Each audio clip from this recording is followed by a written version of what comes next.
साथियों, ऐसी घटनाएं तो पहली बार नहीं घटी है। अगर इतिहास देखा जाए तो शुरू से ऐसी घटनाएं घटती आ रही है, इनका विरोध भी हुआ है, लेकिन घटनाएं कभी बंद नहीं हुई है। जाति व्यवस्था, वर्ण व्यवस्था ये आज की नहीं है, सदियों पुराने की आज भी चल रही है।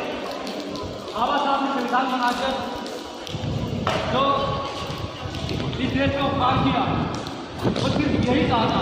बाबा साहब ने पूरी जिंदगी, आज हम लोग जो समय नहीं दे पाते हैं या सोशल एक्टिविटी में कहीं फोटो में लगे रहते हैं, कहीं टाइम पास करते हैं, कभी बाबा साहब के बारे में पढ़ा। कहते हैं जो कौन जो समाज अपने महापुरुषों को नहीं पढ़ती है ना, वो गुलामी का शिकार होती है। और उनके बच्चे भी इसी तरह जातिवाद की बहक और किसी भी हर तरीके से मारे जाएंगे जो आज तक मारे जा रहे हैं।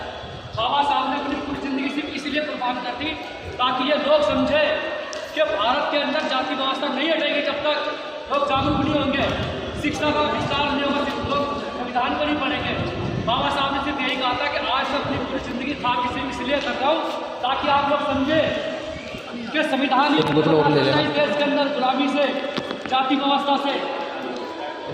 इसलिए हर बार की तरह मैं यही कहता रहूँगा आप लोगों से कि बाबा साहब के संविधान को पढ़ें और सोचें और विचारें कि आखिर क्या वजह है कि इस देश के अंदर, भारत के अंदर, मैं कहना चाहता हूँ कि इस भारत के अंदर बाबा साहब की मूर्तियाँ क्यों तोड़ी जाती है।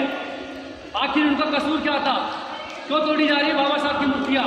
और बाबा साहब को मानने वाले भी मारे जा रहे, पीटे जा रहे, उनके बच्चों की हत्याएं भी करी जा रही है। क्या वजह है?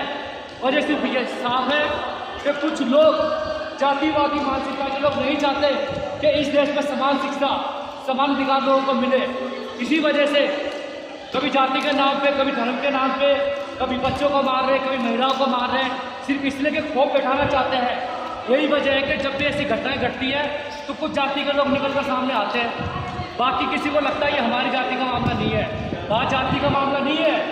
वो बच्चा, वो बेटी इस देश में जिसके साथ भी अन्याय होता है वो इस देश का निवासी है, उसका पूरा अधिकार है और हम सबका फर्ज है कि हम उसके लिए खड़े हों, प्रोटेस्ट करें, चाहे सोशल मीडिया हो या लोगों को जागरूक करके बताना हो। लेकिन हमें ऐसा लगता है जैसे कि जो पिट रहा है, जो छिट रहा है, भाई वही संभालेगा, उसकी जिम्मेवारी हमारी तो कोई जिम्मेवारी नहीं है।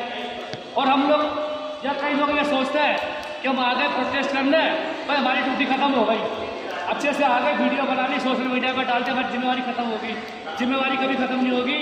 हमें मंथन करना होगा कि आज अगर हम जैसे एक कहते हैं कि आज हम सही है, यानी हम जैसे कि ठीक ठाक है, तो अब जब बुढ़े हो जाएंगे तब हमारे बच्चों को मार देगा, तब कौन बचाएगा उसको। इसलिए हमें वक्त रहते, हमारे पास समय नहीं है। इस पीढ़ी को, जो यंग पीढ़ी है, इस पीढ़ी के पास समय नहीं है। वक्त रहते ही अगर जागरूक नहीं हुए, व्यवस्थाओं पर काम नहीं किया गया, बदलने के इनका सफाया नहीं किया गया, तो इसी तरह व्यवस्था चलती जाएगी। कितनी शर्म की बात है, आज भारत के 75 से 76 साल आज़ादी के बाद में खाने पीने की चीज़ों पर, यानी जो बच्चा दूध पीता है, बच्चों की दवाइयों पे, राशन पे, इन पर सब जीएसटी लगा रही है सरकार। ये कैसी सरकार है?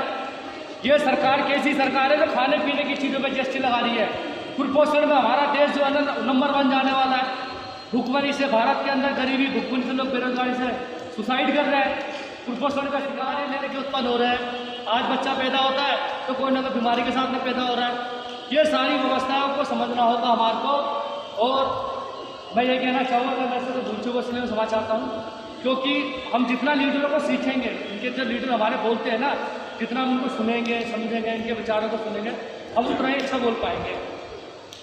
और मैं चाहता हूँ कि इनका स्वागत भी किया जाए, हमारी महिलाओं का, भले ही 2 या 3 है, लेकिन इन्होंने यहाँ पर जो हमारे लिए समर्थन दिया है, साथ खड़े हैं।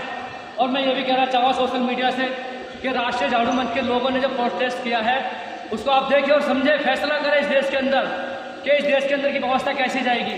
देश के नौजवानों को तय करना हो कि देश का भविष्य क्या होगा।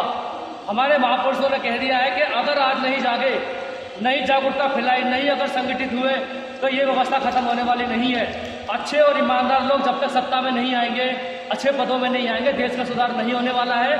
इस देश को सरकारों ने बेच दिया है, गुलामी की व्यवस्था की तरफ चल चुके हैं। 1955 में बाबा साहब ने कानून लेकर आए थे कि स्टोरेज नहीं होगी, लेकिन आज अंबानी जैसे, अडानी जैसे बड़े बड़े उद्योगपतियों ने बड़े बड़े कारखाने खोल लिए हैं। वहाँ पर तमाम तरह का अनाज उत्पादन जो है आज रोड से निकलकर शोरूमों में आ गया है।